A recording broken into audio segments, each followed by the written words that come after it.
Fabienne, elle a été ingénieure pendant des années dans l'énergie, dans le nucléaire, très cerveau gauche, opératoire, efficace, pertinente. Et elle l'est toujours, hein, mais elle a changé. Elle a changé à partir de son EMI, qu'elle décrit bien dans son ouvrage. Et ma première question pour toi, Fabienne, c'est ce changement, puisque souvent on dit, quelqu'un qui a fait une EMI dit, ça a changé mon rapport à la mort, et même ça a changé mon rapport au sens que j'apporte à ma vie. Donc, est-ce que tu peux nous dire, toi, ce changement, comment il s'est opéré? Est-ce qu'il a été linéaire? Est-ce qu'il a été rapide? Est-ce qu'il a pris du temps? Un peu ton processus. Alors déjà, bonjour à toutes et tous. Et merci Laurence pour l'invitation.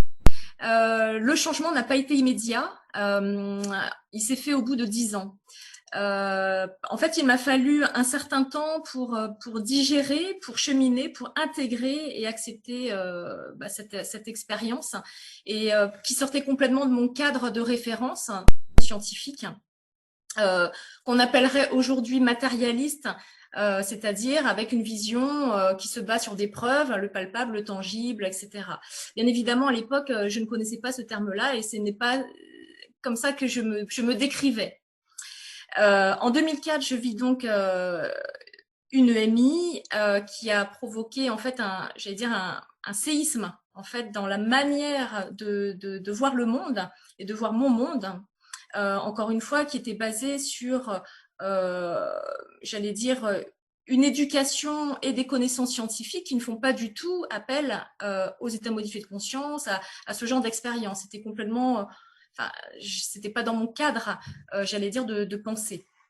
Je dois préciser également que je n'avais pas été éduquée dans une religion ou dans une spiritualité ou quoi que ce soit. Hein. Donc, pour moi, on vit, on meurt et il n'y a pas de, il y a rien d'autre. Hein. Voilà. Donc, quand je vis cette expérience, finalement, je n'ai rien auquel me raccrocher, ou pas grand-chose auquel me raccrocher.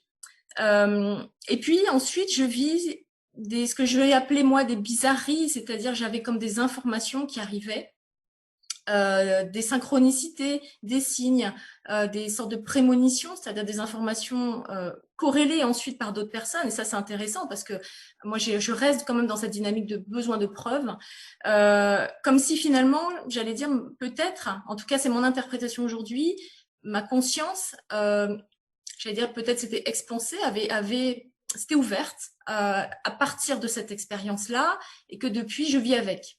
Voilà. En plus de mon travail d'ingénieur, j'ai voulu rendre d'une certaine manière ce qui m'avait donné en m'investissant dans le secourisme. Donc ça, c'était en plus de mon travail. Et puis, je suis rentrée dans une forme de quête, de compréhension de cet événement, cette expérience pour laquelle je n'avais pas encore une fois quelque chose de compréhensible, de tangible pour comprendre ce qui se passait. Du coup, je me suis posé plein de questions sur la nature de la réalité, etc. Et donc, j'ai vécu d'autres types aussi malheureusement d'expériences un petit peu plus difficiles aussi après. Et j'ai décidé de changer complètement de vie en 2014, donc 10 ans après mon expérience, pour justement évoluer vers la thématique de la conscience et en faire mon métier, puisque je me suis recyclée, entre guillemets, pour devenir sophrologue. Donc, je me suis formée et voilà, j'exerce à présent comme sophrologue depuis 6 ans maintenant. Voilà. Et ça c'est absolument passionnant. Alors évidemment, on pourrait aller là encore dans le détail, dans quels états de conscience modifiés tu amènes tes patients en tant que sophrologue, mais on ne va pas y aller tout de suite. Je préfère poser une question peut-être avant même toute chose. Parle-nous de ton EMI, parce que finalement, tout à l'heure j'ai défini rapidement les états de conscience modifiés, mais les EMI, tu es la première qu'on accueille sur le plateau. Est-ce que tu peux nous dire, comme si tu y étais, est-ce que tu peux nous transmettre en quelques minutes le cœur de ton expérience? Alors, c'est difficile de retranscrire, de retransmettre, la puissance aussi de l'expérience. Donc, pour resituer le contexte, moi j'étais au travail quand c'est arrivé, et j'ai vécu en fait une perte de connaissance subite suite à un malaise cardiaque. Je suis tombée violemment sur la tête en arrière. Et en fait, pendant cette période d'inconscience, eh bien, j'étais consciente. Alors, c'est complètement antagoniste ce que je dis, mais je suis passée dans une autre réalité, ce que j'appelle une autre réalité, un autre monde, qui était un espace blanc lumineux qui n'avait pas de limite. Et j'étais accueillie, en fait, comme si c'était un retour à la maison. Donc, je baignais dans la lumière et j'avais des personnes en face de moi, en arc de cercle, qui m'attendaient et en fait, qui me connaissaient, qui connaissaient tout de moi. Moi, je ne les connaissais pas, ces personnes-là, et j'avais le sentiment d'être un petit peu, entre guillemets, nue, puisqu'ils savaient tout de moi. Et je baignais dans un amour incroyable comme je n'ai jamais vécu. Voilà. Je n'ai jamais été aimée de cette manière-là, avec une puissance aussi forte. Et j'ai entendu ensuite une musique magnifique, plus beau que la musique classique, j'arrive pas à le décrire autrement, qui est venue à mes oreilles entre guillemets, puisque j'étais inconsciente, donc c'est pas l'ouïe classique, c'était pas du tout ces sens-là qui étaient en action, j'allais dire en œuvre. Et puis je suis revenue ensuite dans mon corps, c'est-à-dire j'ai réouvert les yeux et je me suis rendu compte que je comprenais pas ce qui se passait, quoi.